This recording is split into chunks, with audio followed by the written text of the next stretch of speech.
Hello there. My name is Garrett and welcome to my FLME 4910 final research project. Today, I'll be looking at the Star Wars series and analyzing and comparing different scenes to demonstrate how far visual effects technology has come since the 1970s, and maybe even speculate where it will go in the future. I have three comparisons between 6 total scenes to discuss. First is a comparison between the AT-AT walkers during the Battle of Hoth in Empire Strikes Back and the walkers at the end of The Last Jedi. My second comparison will be between the lightsaber duels between Darth Vader and Obi-Wan in A New Hope and Anakin and Obi-Wan in Revenge of the Sith. My third comparison will be on the run on the Death Star in A New Hope and the attack on Starkiller Base in The Force Awakens. The AT-ATs in Empire were really the first glimpse that audiences got to see of some of the powerful weaponry possessed by the Empire, besides the Death Star and Star Destroyers, that is. These monstrous camel-shaped killing machines completely decimated the Rebel base on Hoth. As many Star Wars fans already know, the original trilogy featured plastic models for many critical aspects of the films.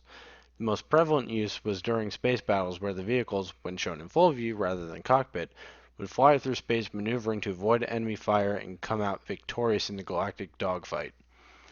Even the Death Star landscape was a plastic model.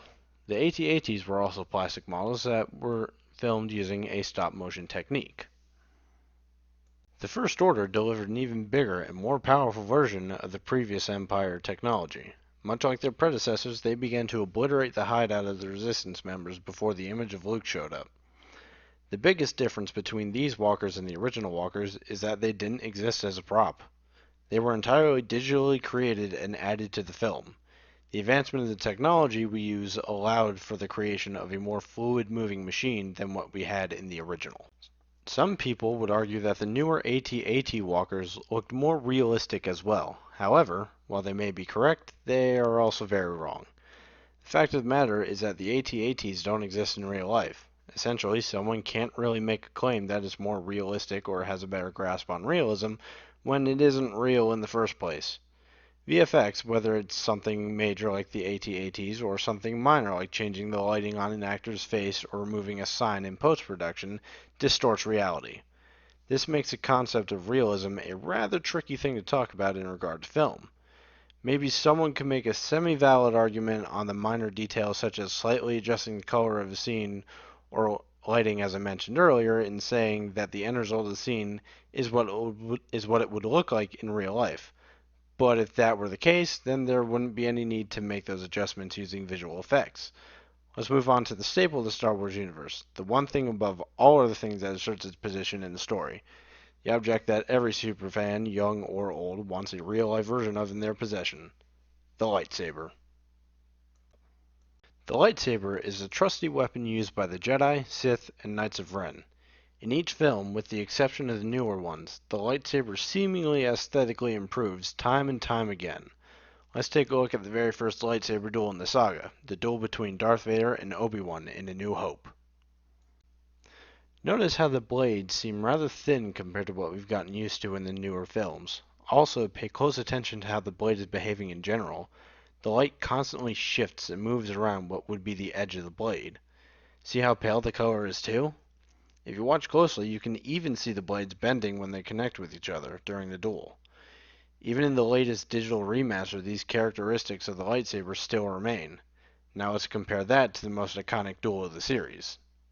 Here, we can see the lightsaber has greatly improved in appearance and behavior from A New Hope. The vibrant color and the steadiness of the blades, as well as how they remain straight even during the connection between blades.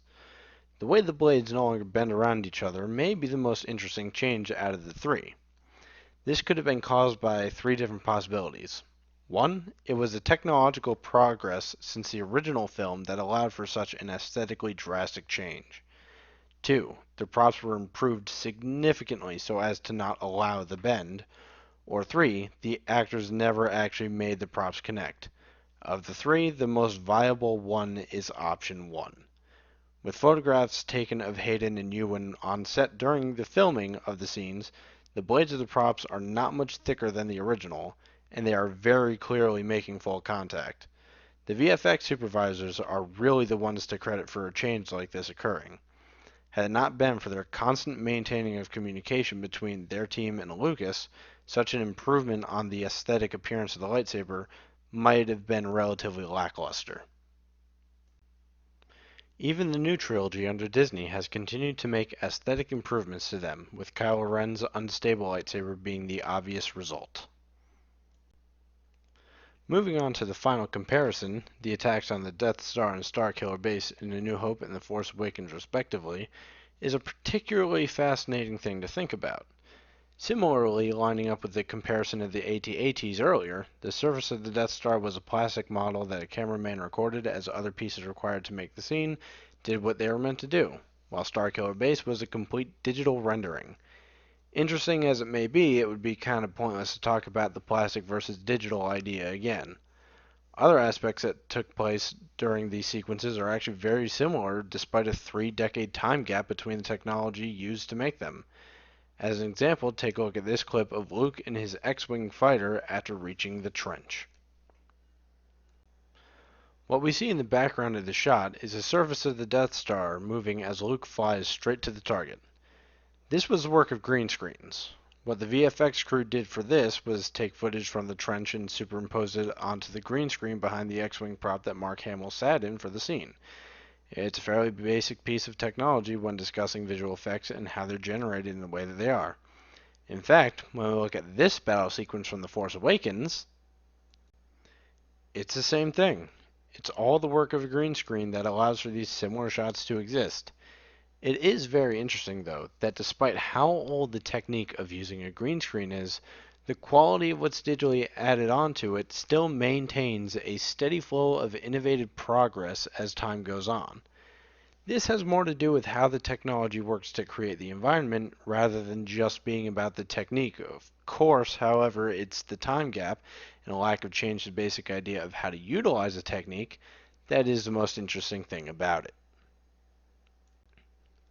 Seeing how far VFX technology and practices have come since the 1970s is astounding.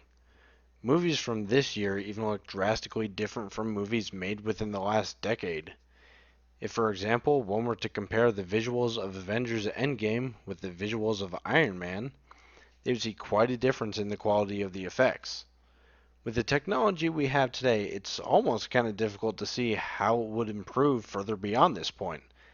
There's something wrong with that, though.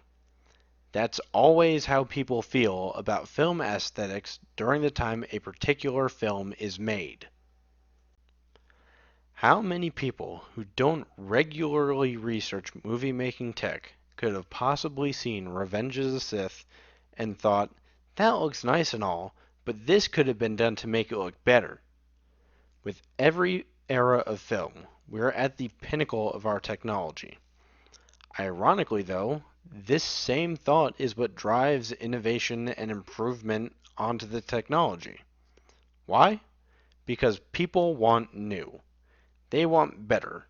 They want to be completely mesmerized and enamored with the spectacle of better visuals so badly that it causes filmmakers to break right on through the pinnacle of their technology to make it better. That being said, there's one question left. What's next? How do we improve from here? Maybe soon we'll discover a more efficient and higher quality alternative to the green screen like I mentioned before.